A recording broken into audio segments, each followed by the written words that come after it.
Well, ladies and gentlemen, this has been a real pleasure this whole election. I've really enjoyed the opportunity to get out and meet the people of District 130. I can tell you that I have made some new friends for life. Some of them are sitting in the room right now, and I'm making eye contact with you, and you know you're here. And some of them are precinct chairs in our district.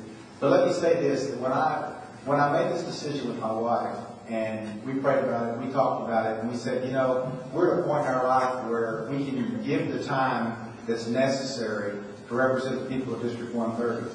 And if we are in a position in our life with our children, grown, we've got, 2 married daughters and a grandbaby. We've got a 19-year-old son that's a military policeman. He's currently in Fort Benning, and he's got his orders to deploy to Iraq. My son said to me, ladies and gentlemen, he said, Dad, if I can cross the ocean to represent our country and protect our country, you can cross Spring Creek to represent District 130. And I can tell you that I truly, after evaluating this race and going door to door out here in the Tomball area, Lakewood, up by HP, and knowing that the people in that area probably had heard my name, they knew that I was the chairman of the chamber, that I had been out in this community for the last 18 years, that when I got over into the far reaches of the district, and it's a big district, go to my website, alexbutcher.org, take a look and get involved on that. That's the icon. It'll take you to the map. You'll get a feel for just how big your district is. Maybe you have, maybe you don't realize just how big District 130 is. When I went door to door, I've knocked on these doors, I've talked to these folks. They care. They're interested in what's going on in their state, and they want someone that they can depend on, someone that will come to them first and find out what's important to them, someone that will vote the district, that cares about the issues that are relevant to the people of the district, above and beyond what's going up in Austin, and that established the club. And I know that based on the fact that our Senator, Dan Patrick, who has been a voice in the Senate for us, someone who has walked the talk and done what he said he would do when he got to Austin, he says he needs someone in District 130 in the House to do the same for the people of 130. And I'm asking you for your vote. Thank you.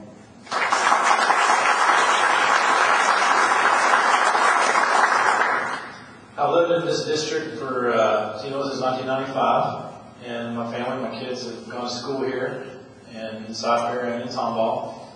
And, there are a lot of issues that Alan is passionate about and running on. The entire time I've been in the legislature, I've never represented Alan because he's never lived in District 130. And all the issues that he's campaigning on now, he's never mentioned to me while I've been in the legislature, even though he's been very active in the Tomball Chamber. And I talked to his state representative, Rob Eisler, who voted the same way on these issues that he thinks were wrong. And he's never talked to him either. So Representative Eisler tells me. So, he attended a town hall meeting of mine back in September, just a few months ago. He showed up and said I was doing a great job and he was here to support me in the town hall meeting. So, I think there's a story behind this whole campaign that one day will be told, and it's an interesting story. But I will tell you that we're in a very important time as a state and really as a nation, because what's happening around the world is you have the breaking down of barriers, and it's causing the capital, economics and capital, to go wherever the labor is there. And so what you have is Southeast Asia is developing a middle class, and it is creating tremendous pressure on the United States of America and in our area, just like we did in Europe when we developed our middle class. And we are under some tremendous decisions that have to be made on education, things like savings, spending. I'm not talking about as a government, I'm talking about as a people. And one of the big issues that no one really talks about openly, but it's sort of underlying every issue we talk about here, is our national sovereignty. There's a lot of issues here, whether we're talking about schools, immigration, Trans-Texas Corridor, foreign ownership of infrastructure, whatever you want to call it. Right underneath the surface there, you're talking about our sovereignty as a nation. And this is the issue. This is the defining issue that we're in right now.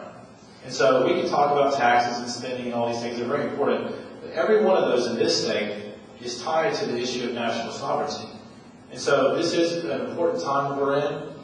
Texas is a conservative state. It's important that we have conservatives in the legislature. I don't think there's any doubt that Alan's conservative. I mean, I don't think there's any doubt about that. What I do take issue with, though, is when people try to say that I'm not. I think if you just go look at the votes and things that have happened, the things that have been done, there are disagreements about certain things fiscally, but if you look at what's been going on, I have one of the most conservative voter records in the state of Texas.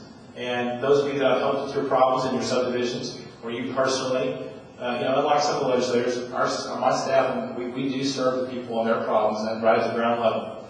And many of y'all are on my email list. I talk to y'all every week, and I want your vote too. Thank you.